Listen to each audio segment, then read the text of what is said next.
My name is Olivia Harrison, and I'm 37 years old. 20 years ago, my parents called me a disgrace and threw me out like trash when I was 17 and pregnant. Today, they stood in the marble lobby of Springfield Memorial Hospital, demanding to meet their grandson, the chief of cardiac surgery they'd seen on the news. My mother clutched her Hermes Birkin like armor, while my father checked his Patek Philippe, both dressed to impress the son of the daughter they'd erased. But they had no idea what was waiting for them in the will of the woman who saved me when they wouldn't. Before we begin, please take a moment to like and subscribe, but only if this story truly resonates with you. I'd love to know where you're watching from and what time it is there. Here's what happened when karma finally came to collect. Let me take you back to that October night in 2004. I stood in my parents' living room, the one with the imported Italian marble and the chandelier that cost more than most people's cars, holding a positive pregnancy test in my trembling hand. "You're lying," my mother said first, her voice sharp as winter ice. No daughter of mine would be so common. But the second test confirmed it. And the third. My father didn't yell. That would have been beneath him.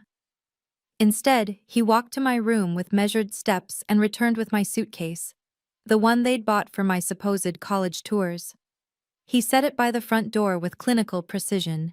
"You have 10 minutes, he said, adjusting his Yale class ring. "Take what fits. Leave your house keys on the table." "Dad, please. You're not our daughter anymore."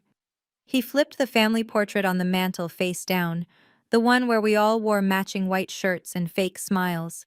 "Our daughter wouldn't spread her legs for some boy and destroy everything we've built." My mother stood by the grandfather clock, examining her manicure. "Don't call us. Don't come back. We'll tell everyone you're studying abroad." Owen, the boy who'd promised me forever? He'd already been accepted to Stanford. His parents had lawyers. His future mattered more than mine, or our babies. He'd blocked my number the day I told him. 10 minutes. That's all the time they gave me to pack up 17 years of being their daughter. I grabbed clothes, my grandmother's necklace they'd forgotten about, and the $247 from my jewelry box. The lock clicked behind me like a judge's gavel, final, irreversible. I slept in Riverside Park that night, under the gazebo where Owen first kissed me. 3 nights later, I woke to someone gently shaking my shoulder. Not a cop or a creep. A woman in her 70s wearing a cashmere coat and genuine concern. "Child, you're going to freeze to death out here." Elena Rossi had been walking her ancient poodle at dawn, a routine she'd kept since her husband died. She saw me curled on that park bench, my suitcase as a pillow, and something in her broke, or maybe something healed. "I'm fine," I lied through chattering teeth. "No, you're not." She studied my face, then my belly. Even at barely 2 months, she knew. "How far along?" When I started crying, really crying, not the silent tears I'd rationed for 3 days, she sat right there on that cold bench and held me like I mattered. "Come," she said finally. "Pierre and I need company for breakfast." Her car smelled like lavender and leather. The heated seats felt like heaven. She drove us to West Side, to a house that sprawled across a lot the size of a small park. 8 bedrooms for 1 widow and 1 geriatric poodle. "I lost my daughter," she said simply as she led me inside. "Car accident 5 years ago. She was pregnant too." The room she showed me had already been prepared, not for me specifically, but for someone. A Pottery Barn crib sat assembled in the corner. The closet held maternity clothes with tags still on. "This is yours now," she said. "No questions, no conditions. Everyone deserves a second chance."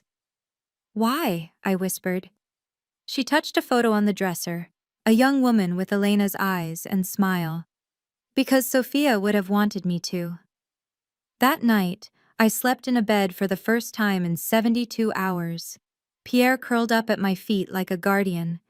Elena didn't just give me shelter, she gave me a future. While my parents told their country club friends I was studying in Switzerland, I was learning to breathe again in a nursery decorated with stars. Sigurd arrived during a February blizzard, screaming and perfect. Elena held my hand through 18 hours of labor, whispering strength when I had none left. She cut the cord when I asked her to. She was the first to hold him after me. "He's brilliant," she declared, though he was only minutes old. "I can see it in his eyes." She wasn't wrong. Sigurd walked at 9 months, read at 3, and tested into gifted programs before kindergarten. While I took night classes for my GED, then community college courses online, he absorbed knowledge like other kids absorbed cartoons. Elena owned 3 restaurants: Rossi's downtown, the bistro on 5th, and the cafe near the university. She started me as a hostess, then taught me inventory, scheduling, profit margins. "You're not just working here," she said. "You're learning to run an empire." When Sigurd was 7, he performed surgery on his teddy bear with actual sutures he'd practiced from YouTube videos. At 10, he was reading my anatomy textbooks. At 16, Harvard Medical School accepted him early admission. That same year, Lance Mitchell walked into Rossi's. He was updating Elena's will. She'd insisted on adding new provisions every year since taking us in. Tall, steady, with kind eyes and terrible jokes, he made me laugh for the first time in years. "Your son's remarkable," he said over coffee that turned into dinner. "His grandmother deserves the credit." "I wasn't talking about Elena," he smiled, though she mentioned something interesting about her will, something about protecting the family you choose. Even then, Elena was planning ahead. Everything changed when the Springfield Gazette ran the headline, "20-year-old surgeon becomes youngest department chief in state history." Sigurd's photo covered half the front page, my son in surgical scrubs, standing before the cardiac wing he'd already revolutionized. The article mentioned his full name: Dr. Sigurd Harrison, MD, PhD. My maiden name. The name my parents thought they'd buried. Within hours, the story went viral. "Prodigy doctor saves 3 lives in 1 day. Gen Z surgeon revolutionizes heart surgery." The real-life Doogie Howser. My phone buzzed with an unknown number. I almost didn't check the voicemail. "Olivia." My mother's voice, after 2 decades of silence. "We need to discuss our grandson." Our grandson. Not your son. Not Sigurd. Our grandson, like he was property they'd suddenly remembered they'd misplaced. The emails started next, sent to my restaurant's public address. Professional. Cold. "Dear Olivia, we hope this message finds you well. Recent news has come to our attention regarding Sigurd's remarkable achievements. As his grandparents, we feel it's time to reconnect." They signed it from their corporate email. Harrison Industries, the company they'd protected by discarding me. Lance found me crying in my office. Not from sadness, but from rage. "They want him now that he's successful," I said. 20 years of nothing, and now they want to claim him? What do you want to do? Make them disappear again. He pulled me close. "We can do that. But first, let me check something in Elena's papers." She mentioned provisions for this exact situation. That night, Sigurd worked a 16-hour shift, saving 2 lives. He had no idea his grandparents existed, let alone that they were circling like vultures who'd spotted gold. They started small. A reservation at Rossi's under a fake name, sitting in my section, watching me work. I recognized my mother's emerald ring before her face. She'd aged poorly, Botox fighting a losing battle with bitterness. "Good evening, I'm Olivia, I'll be—" "We know who you are." My father set down his menu like a verdict. "We need to discuss Sigurd. You need to leave." They didn't. Instead, packages arrived at the hospital: a Rolex Submariner for Sigurd, a Mont Blanc pen set, a first edition Grey's Anatomy worth thousands. Each gift card signed, "Your loving grandparents." Sigurd brought them home confused. "Mom, someone keeps sending me expensive things. Should I be worried?" "Return them," I said. "All of them." Lance intercepted their next move: a formal letter requesting grandparent visitation rights. He laughed, actually laughed, as he read it to me. "They cite established family bonds," he said. "Bonds they severed with this." He pulled out a photocopy, the document they'd signed 20 years ago, relinquishing all parental rights and responsibilities. They didn't just kick you out, Olivia. They legally disowned you and any children you might have. But they kept pushing. They hired a private investigator who followed Sigurd's routine.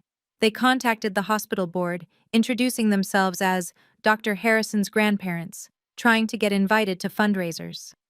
The final straw came when my mother approached Sigurd directly at a coffee shop near the hospital. "You look just like your grandfather," she said, blocking his path.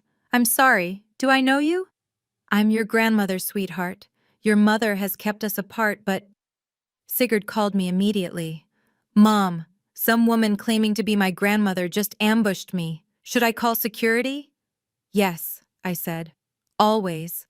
The call came at 2 a.m. because Owen always had terrible timing.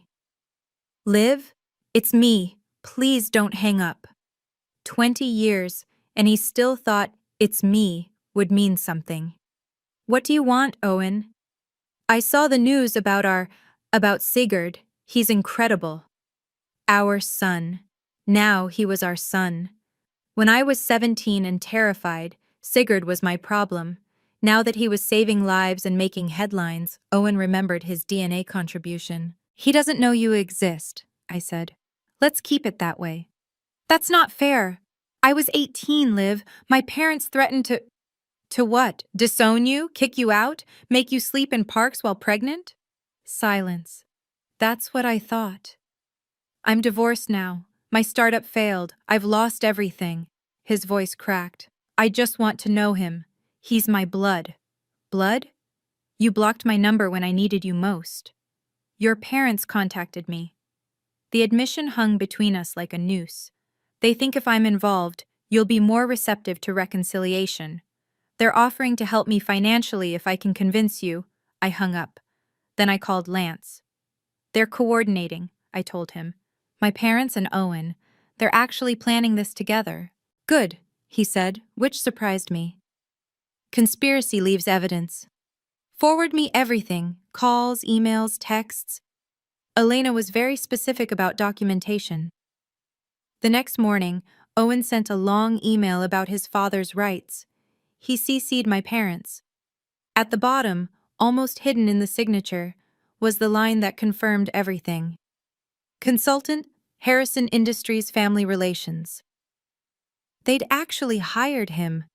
My parents hired the man who abandoned me to manipulate me into letting them near Sigurd. Elena had been right about everything. Family isn't blood, it's choice.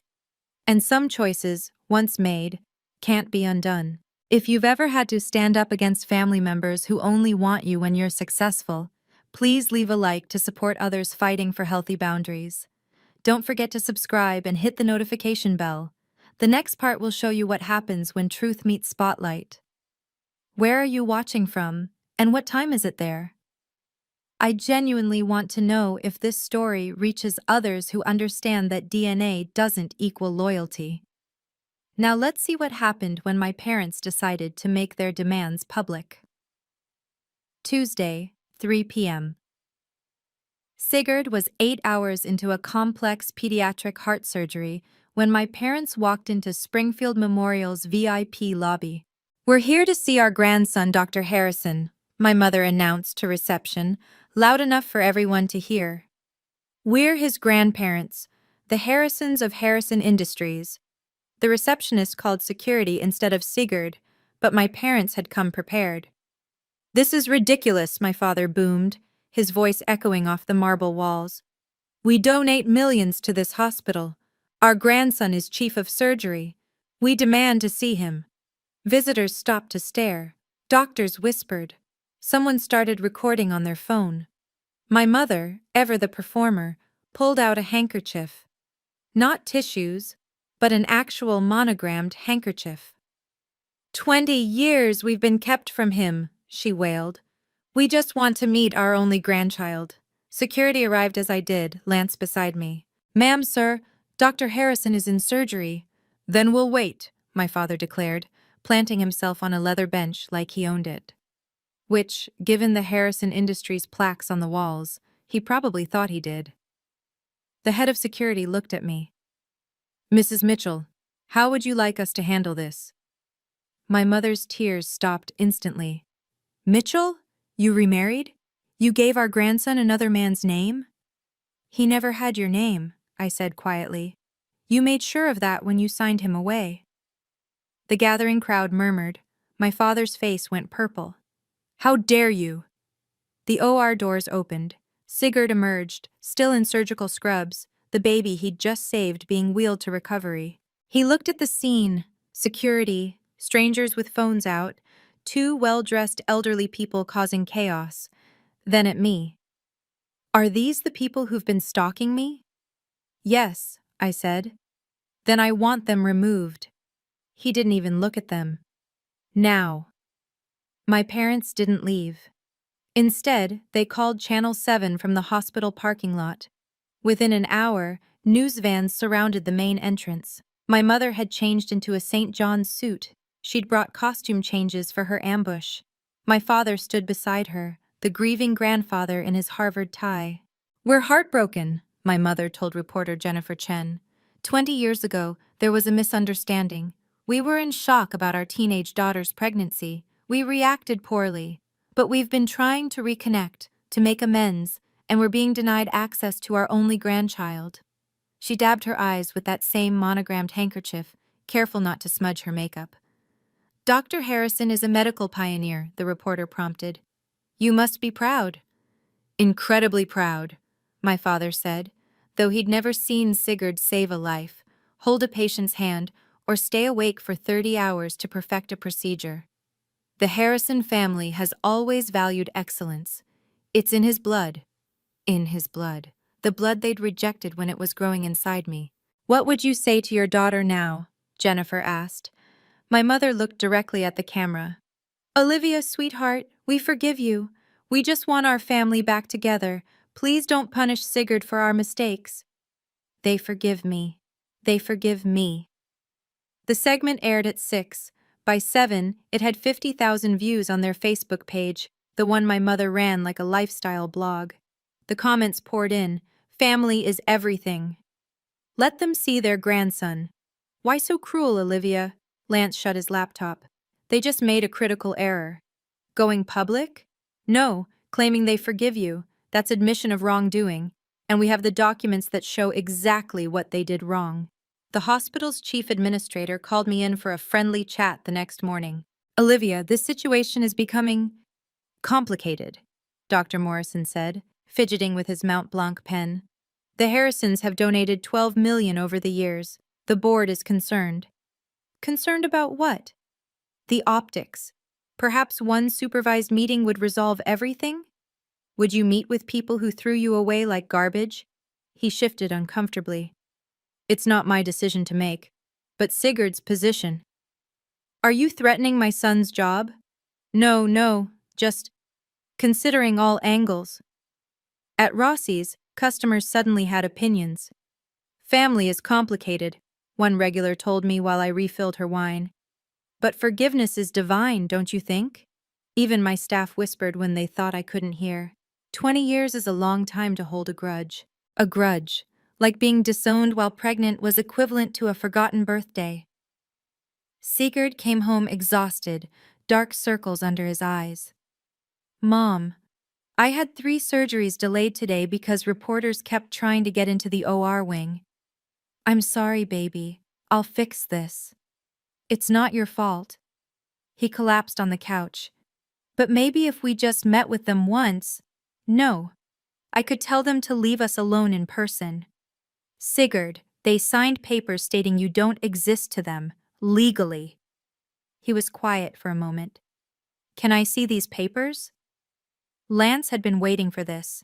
He pulled out the folder he'd been carrying for days, ready for when Sigurd would ask. This is what they signed, Lance said. The day they kicked your mother out. Sigurd read slowly, his surgeon's hands steady despite the words that should have shaken anyone. October 15th, 2004, Sigurd read aloud.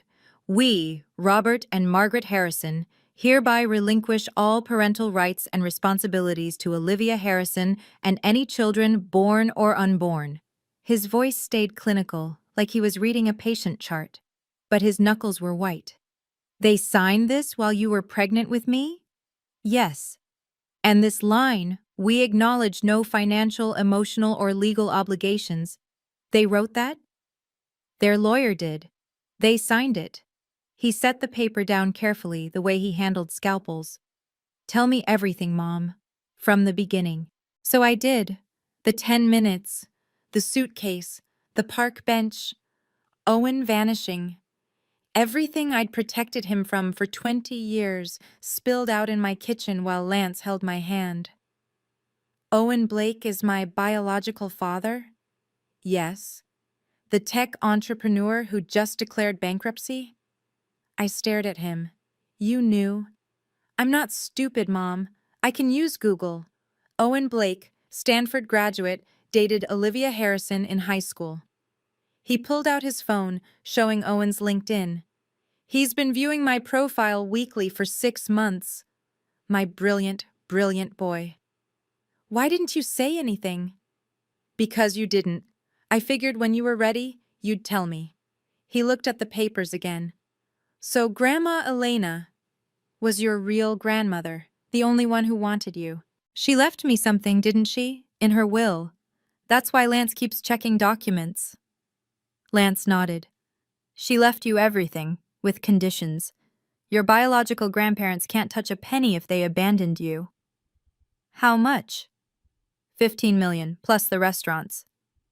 Sigurd laughed, actually laughed. They're fighting this hard for money they already lost? They don't know they've lost it yet, Lance said. But they're about to. They chose Bernardino's, the most pretentious restaurant in Springfield, all white tablecloths and waiters who judged your wine pronunciation. Thank you for coming, my mother said, as if she'd won something by getting me here. My father pushed a leather folder across the table before our water arrived. Let's skip the pleasantries. Inside, a contract. Harrison Industries letterhead, corporate seal, the works. $5 million, he said. Placed in trust for Sigurd immediately. Another 5 when he joins the board. All we ask is a public reconciliation, a family photo for the announcement. You want to buy us?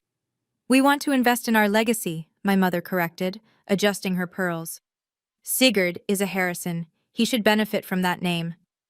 The name you took from me? Which we're offering to restore. The IPO launches next month. Harrison Industries, 3 generations of excellence tests well with focus groups. Focus groups. They'd focus grouped our reconciliation. And Owen? I asked. My father's jaw tightened. Mr. Blake is a separate matter. Is he? Because he told me you're paying him as a consultant. My mother's mask slipped for just a second. That's a misunderstanding. Lance had been quiet until now. Is it? Because we have emails suggesting otherwise. Something about a finder's fee? You've been monitoring our communications? My father stood. That's illegal. No, Owen forwarded them to Olivia. CC'd, actually. He's not very bright. They exchanged a look, the same one they'd shared when deciding my fate 20 years ago. The offer stands, my father said, tossing $300 bills on the table. But not for long. As they left, my mother turned. That boy deserves to know his real family. He does, I said. That's why he'll never know you. Lance worked late that night, laptop open, documents spread across our dining table like evidence in a crime scene, which essentially they were. Olivia, come look at this. The email chain went back 3 months, before the first news article about Sigurd. My parents had been planning this. From Robert Harrison at Harrison Industries, com, to Owen Blake 2004, gmail.com. Subject, consultation agreement. Mr. Blake, per our discussion, you'll receive 10% of any assets recovered from the reconciliation with our daughter. Your role, establish paternal connection with SH, leverage for maternal cooperation. They're calling my son assets recovered, I said. Keep reading. Owen's response made me sick. Happy to help. Olivia always was emotional. If I push the right buttons about missed father-son moments, she'll cave. Suggest we coordinate pressure. You from grandparent angle, me from father's rights. $500K upfront seems reasonable for my involvement. He's selling access to Sigurd, I whispered. Was, Lance corrected. This email chain is evidence of conspiracy to commit fraud and harassment. But there's more. He pulled up Owen's LinkedIn. 3 days ago, he'd messaged Sigurd. Son, I know your mother has poisoned you against me, but I'm your father. I deserve a chance. Your grandparents agree. We could do great things together. The Harrison medical legacy combined with Blake innovation. Think about your future. Sigurd didn't tell me. Because Sigurd reported him for harassment. LinkedIn banned him. He also, Lance smiled, sent Owen's bankruptcy filing to Harrison Industries board. Turns out they don't like being associated with failed entrepreneurs who owe the IRS $2 million. They're still paying him? Were. The board voted yesterday to terminate all consultant contracts. Your father doesn't know yet. Sometimes karma needs a good lawyer to help it along. Lance unlocked Elena's safe with the combination she'd made me memorize. 07 to 23, 2005, the day Sigurd was born. She updated this every year, he said, pulling out the leather-bound document. But this provision never changed. He flipped to page 7, paragraph 4, highlighted in yellow. Should any biological family member who previously abandoned, disowned, or rejected my chosen daughter Olivia Harrison or her son Sigurd Harrison attempt to claim relationship or assets after achieving success or recognition, they shall be permanently barred from any inheritance, property, or financial benefit from my estate. She knew this would happen? She planned for it. Look. He clicked play on an iPad. Elena's face filled the screen, recorded just months before her death.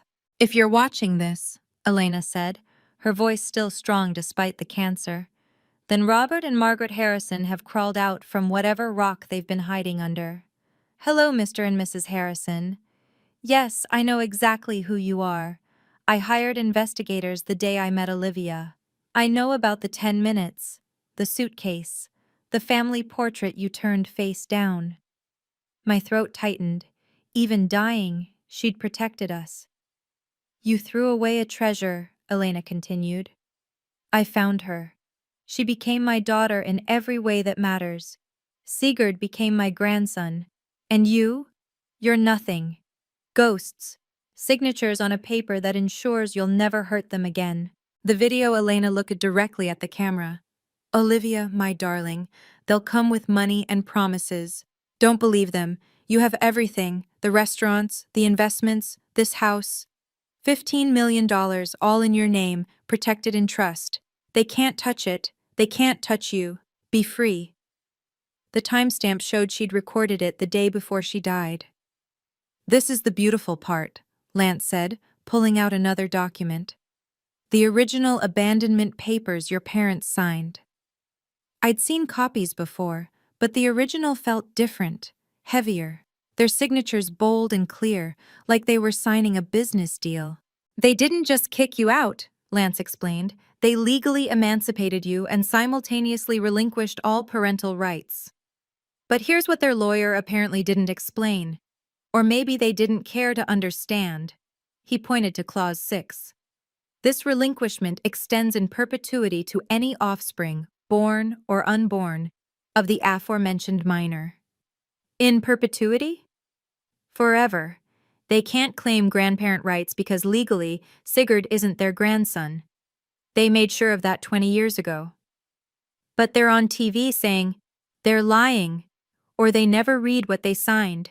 Either way, this document is legally binding and irreversible. They could have contested it within the first year, but after that, he smiled, ironclad. I thought about my father's Harvard law degree hanging in his office, my mother's insistence on reading every contract. They'd known. They'd wanted me gone so completely that they'd signed away their future too. There's one more thing, Lance said.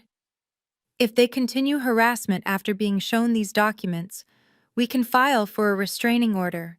Criminal harassment charges. They could face jail time. They'd never risk that. Their reputation? Exactly. So we give them one chance to walk away quietly. If they don't take it, we go public with everything. At the gala? At the gala, 500 witnesses, media coverage, everything they care about, reputation, image, legacy, destroyed by their own signatures. For the first time in weeks, I smiled. Elena really thought of everything. She loved you, Lance said simply. This was her way of proving it forever. The Springfield Memorial Annual Gala was in 3 days. 500 guests, full media coverage, and Sigurd giving the keynote about family, legacy, and healing. We invite them, I said, holding the pearl shimmer invitation. All 3 of them. Lance raised an eyebrow. You're sure? Elena left us the weapons. Time to use them. I wrote each invitation by hand. Dear Mother and Father, please join us at the Springfield Memorial Gala to receive your inheritance from the Elena Rossi estate. Formal documentation will be provided. Olivia. Dear Owen, your presence is requested regarding Sigurd's patrimony and your parental status. Legal clarification will be provided. Olivia Harrison Mitchell. They'll think they've won, Lance said, sealing the envelopes. Let them. Sigurd reviewed his speech one more time. You want me to mention Grandma Elena but not them? Mention your real grandmother, the one who loved you. And when they stand up to claim credit, that's when Lance presents the documents. We'd reserved a table front and center for them. Table 1, impossible to miss, impossible to leave without everyone noticing. The hospital board will be there, Lance noted. Harrison Industries investors, everyone they care about impressing. Good. I called the foundation coordinator. Yes, we're announcing the Elena Rossi Foundation for Teen Mothers. 5 million initial funding, 10 medical school scholarships. Everything was in place. 20 years of pain transformed into purpose. What if they don't come? Sigurd asked. They'll come. Their egos won't let them miss it. Lance pulled up the RSVPs an hour later. All 3 had responded yes within minutes of receiving the invitations. They think they've won, he said. Perfect. The best defeats come when victory seems certain. The moment of truth is approaching. If you've ever had to stand up to those who should have protected you, comment strength below. I read every single comment and am deeply moved by this community supporting each other. Don't forget to subscribe and hit the notification bell. You need to see what happens when signatures from the past destroy futures built on lies. The gala is about to begin, and every camera in that room will capture the moment my parents learn that some choices can never be undone. Let's continue. The Springfield Memorial Ballroom glittered with old money and new hope. Crystal chandeliers, white orchids on every table, and my parents at table 1, holding court like royalty. My mother wore vintage Chanel, the suit she'd saved for special victories. My father kept checking his Patek Philippe, probably calculating when to make their grand gesture. Owen sat beside them, fidgeting in a rented tux that didn't quite fit. Ladies and gentlemen, the MC announced, please welcome our keynote speaker, Dr. Sigurd Harrison. My son walked to the podium in scrubs, not a tux, not a suit, but the uniform he'd earned saving lives. The audience murmured. My parents' smiles tightened. Good evening. I'm here to talk about family, Sigurd began. Not the family you're born into, but the family that chooses you when you need them most. My mother preened, assuming he meant them. 20 years ago, a 17-year-old girl was thrown out of her home for getting pregnant. She slept in parks. She ate from vending machines. She had nothing except the life growing inside her. The room went silent. My father's hand froze on his champagne glass. Then Elena Rossi found her. A widow with no obligation to help, no reason to care, except that she understood what family really meant. Elena became my grandmother. She gave my mother shelter, dignity, purpose. She gave me life. On the LED screen behind him, Elena's photo appeared, 20 feet tall, smiling, radiant. Everything I am, Sigurd continued, I owe to 2 women. My mother, Olivia Harrison Mitchell, who sacrificed everything for me. And my grandmother, Elena Rossi, who proved that love isn't about blood, it's about showing up. My parents were no longer smiling. Tonight, I'm announcing the Elena Rossi Foundation for Teen Mothers, Sigurd said, his voice carrying across 500 silent guests. $5 million in initial funding, housing, childcare, education, and hope for young mothers abandoned by their families. The screen changed. Elena's video message began playing. "Hello, my dear ones," Elena's voice filled the ballroom. "If you're watching this, then my grandson Sigurd is doing exactly what I knew he would, changing lives, healing hearts, being the man I always knew he'd become." My mother started to stand. My father grabbed her wrist, pulling her down. "Family," Elena continued, "isn't about DNA or last names or inheritance. It's about presence. When Olivia needed family most, where were the Harrisons? When Sigurd took his first steps, spoke his first words, performed his first surgery, where were they?" The camera panned across the crowd.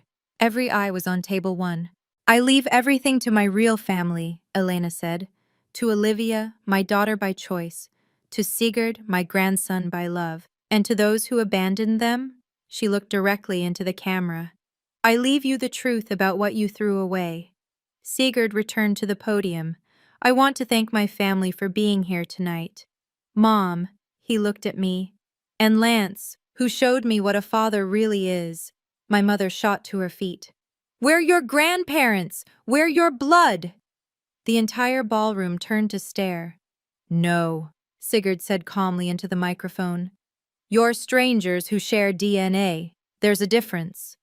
"How dare you?" my father started. "Mr. Mitchell," Sigurd said, "I believe you have some documents to present?" Lance stood, folder in hand, walking toward the podium with the measured steps of coming justice. "This is ridiculous!" My father charged toward the stage, his face purple with rage. "We are his grandparents! We have rights!" Security moved forward, but Lance raised a hand. "Let them come." My mother grabbed the microphone from a nearby table. "This is our grandson. They've poisoned him against us. We made one mistake 20 years ago." "One mistake?" I stood, my voice carrying without amplification. "You gave me 10 minutes to pack. You turned my portrait face down. You signed papers disowning me and my unborn child." The crowd gasped. Phones appeared, recording everything. "That was different!" my mother shrieked. "You were a disgrace! Pregnant at 17! I was your daughter." Owen tried to slip toward the exit. 2 security guards blocked his path. "Mr. Blake," Lance said into the podium microphone, "don't leave yet. This concerns you too." I'm not," Owen stammered. "You're not what? The biological father who abandoned a pregnant 17-year-old? Or the consultant being paid by the Harrisons to manipulate their daughter?" My father lunged for the podium. "You can't prove—" "Actually," Lance smiled, clicking a remote, "I can." The screen lit up with emails. The conspiracy laid bare in 40-foot letters for 500 witnesses to read. 10% of assets recovered, Lance read aloud. Push the right buttons about missed father-son moments. She always was emotional. My mother's Chanel suit couldn't hide her shaking. My father's Harvard pin couldn't restore his dignity. Owen looked like he might vomit on his rented shoes. "Shall we discuss," Lance continued, "the legal documents you signed 20 years ago? The ones that permanently severed all rights to Olivia and her children?" The ballroom held its breath. Lance clicked again. The abandonment document filled the screen, every word magnified, every signature clear as day. "October 15th, 2004, he read, "We, Robert and Margaret Harrison, hereby relinquish all parental rights and responsibilities to Olivia Harrison and any children born or unborn." The document zoomed in on their signatures, bold, deliberate, undeniable. "This extends in perpetuity," Lance continued, "forever, irreversible. You didn't just disown your pregnant daughter, you legally disowned every generation that would come from her." "We didn't know," my mother started. "You didn't know?" Lance pulled up another document. "Mr. Harrison, you have a Harvard law degree. You knew exactly what you were signing." My father's mouth opened and closed like a fish drowning in air. "But that's not all," Lance said. Let's discuss what happens when you abandon someone, then try to claim their inheritance. The crowd leaned forward. Even the waitstaff had stopped to watch. 20 years ago, you threw Olivia away. Elena Rossi found her, loved her, raised her grandson as her own, and when Elena died, she left very specific instructions about blood relatives who abandoned family. That money should be ours, my father shouted. We're the biological grandparents who signed away all rights. Look at the screen, Mr. Harrison. Look at your signature. That's your handwriting saying Sigurd doesn't exist to you. Channel 7's camera captured everything. Jennifer Chen held her microphone toward the stage, broadcasting live. Every person in this room, Lance said, every camera, every phone, they're all witnessing the truth. You abandoned a pregnant teenager, you signed away your grandchild, and now you want to profit from his success? The disgust in the room was palpable. People actually turned their backs on table 1. Now, Lance said, let's discuss Elena Rossi's will. The screen changed to the official probate documents, complete with gold seals and notarizations. Article 7, Section 4.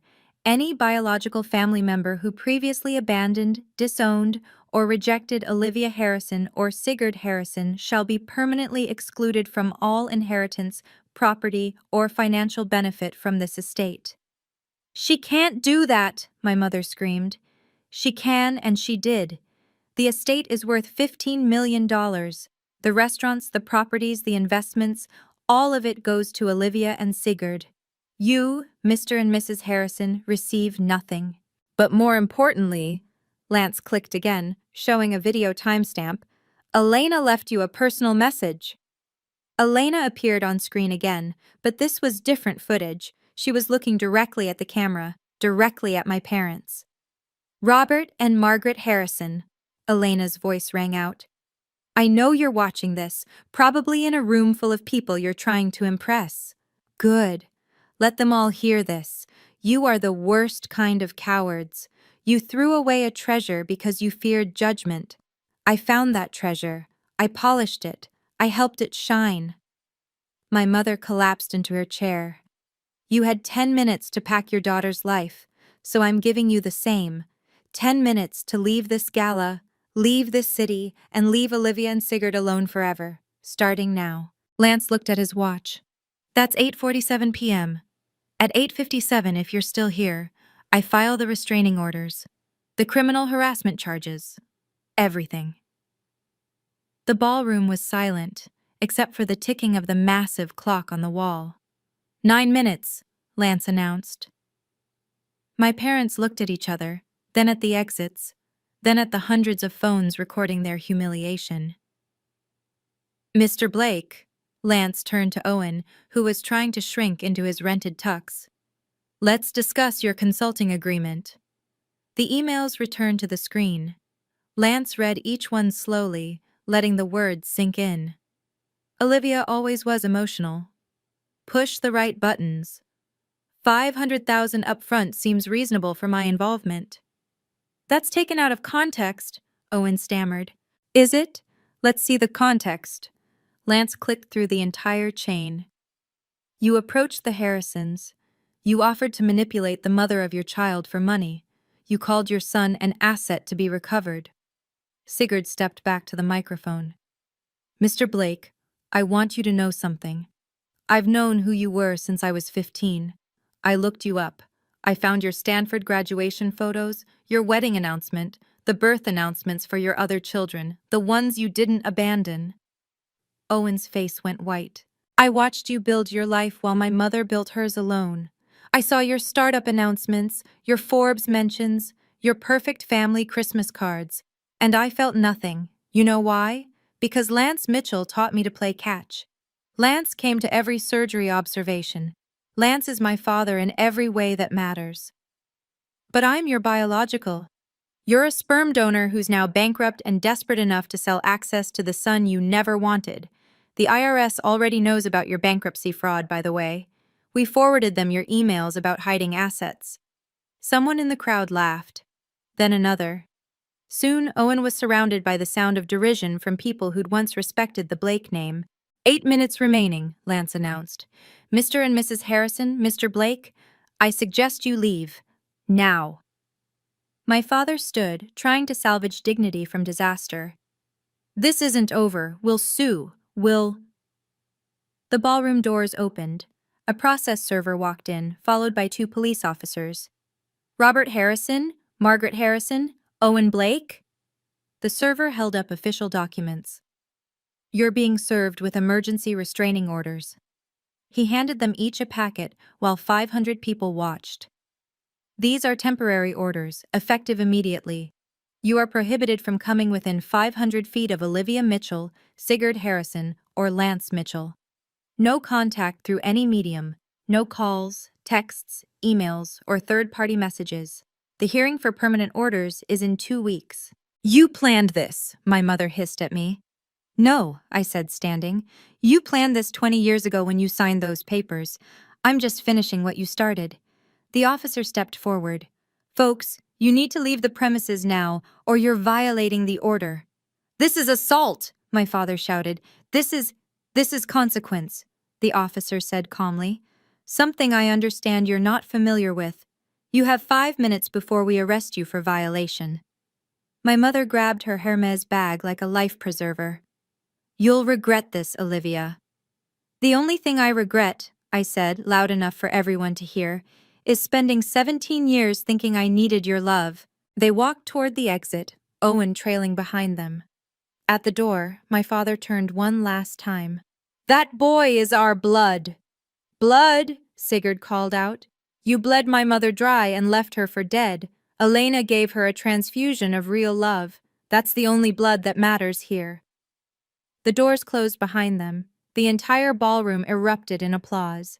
The applause died down as Sigurd returned to the podium, this time with me beside him. Ladies and gentlemen, he said, let me tell you what we're really here to celebrate. The screen showed a mock-up of a building, the Elena Rossi Center for Young Mothers. $5 million in initial funding, 10 full medical school scholarships for children of teen mothers, housing for 20 families at a time, childcare during classes, job training, everything my mother needed 20 years ago and found in one extraordinary woman. I took the microphone. Every young mother who comes to us will get what I got from Elena. Not judgment, but support. Not shame, but dignity. Not abandonment, but family. The first scholarship recipient is here tonight, Sigurd announced. Maria Santos, 17, graduating valedictorian while raising her daughter. Maria, would you stand? A young woman rose, holding a baby, tears streaming down her face.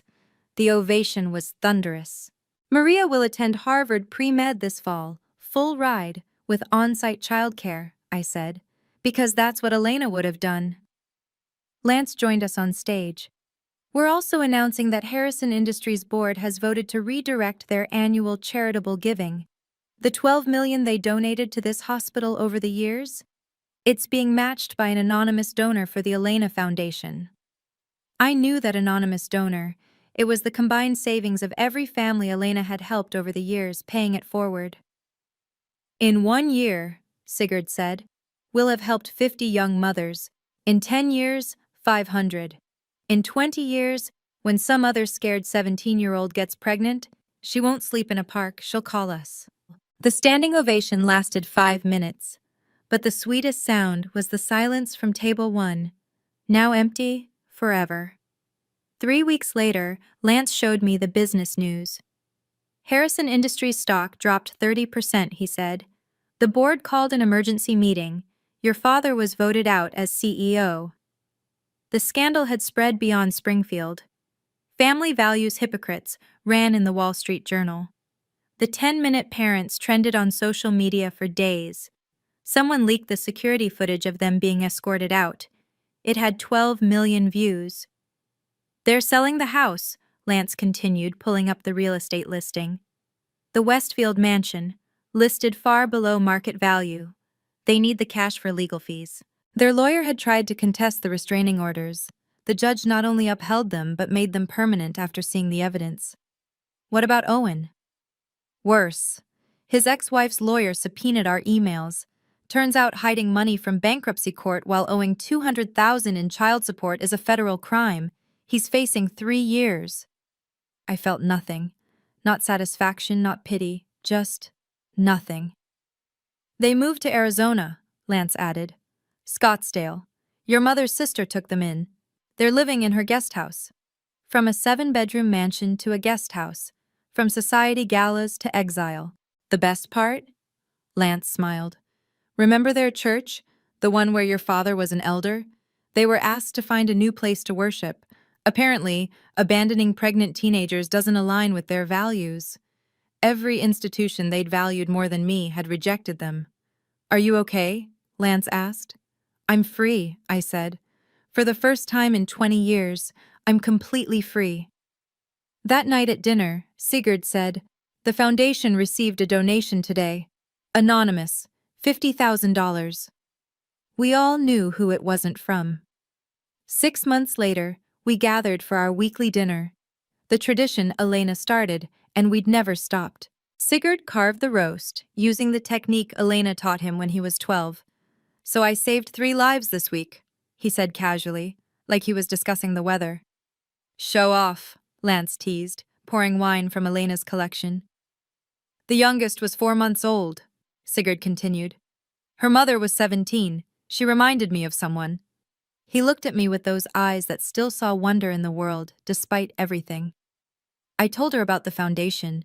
She cried, Mom, said she'd been sleeping in her car for a week. Not anymore, I said. She moves into the center tomorrow. This was our family. No DNA tests required. No blood certificates needed. Just presence, consistency, and choice. Elena's portrait hung where the TV used to be. We'd rather look at her than any screen. Fresh orchids sat beneath it, replaced weekly. Her favorite. I'm getting married next month, I announced. Lance nearly dropped his wine. You're supposed to let me propose first. Elena always said I should speak up for what I want. I pulled out the ring I'd bought him. So Lance Mitchell, will you make this official? Sigurd laughed, really laughed, the way he did as a child. Mom, you just proposed at dinner over pot roast. Elena would approve, Lance said, sliding the ring on. Yes, absolutely yes. We toasted with Elena's Waterford crystal, the ones she saved for celebrations. In the candlelight, I could almost see her smiling. This was family. Not perfect, not traditional, but real. Chosen. Permanent. And somewhere in Arizona, in a guest house, 2 strangers I once called parents were learning what I'd known for 20 years. Some choices can't be undone, but better choices, those can be made every single day. Thank you for staying with my story. If you've ever had to choose between blood and happiness, remember this. Real family shows up when the world walks away. Like and subscribe if this story reminded you that justice exists, even when it takes 20 years. Share this with anyone who needs to hear that they deserve unconditional love. Comment family if you believe in chosen families, not forced ones. And if you're that scared 17-year-old somewhere, sleeping in your car or on a friend's couch, you're not alone. There's help. There's hope. There's a future waiting for you.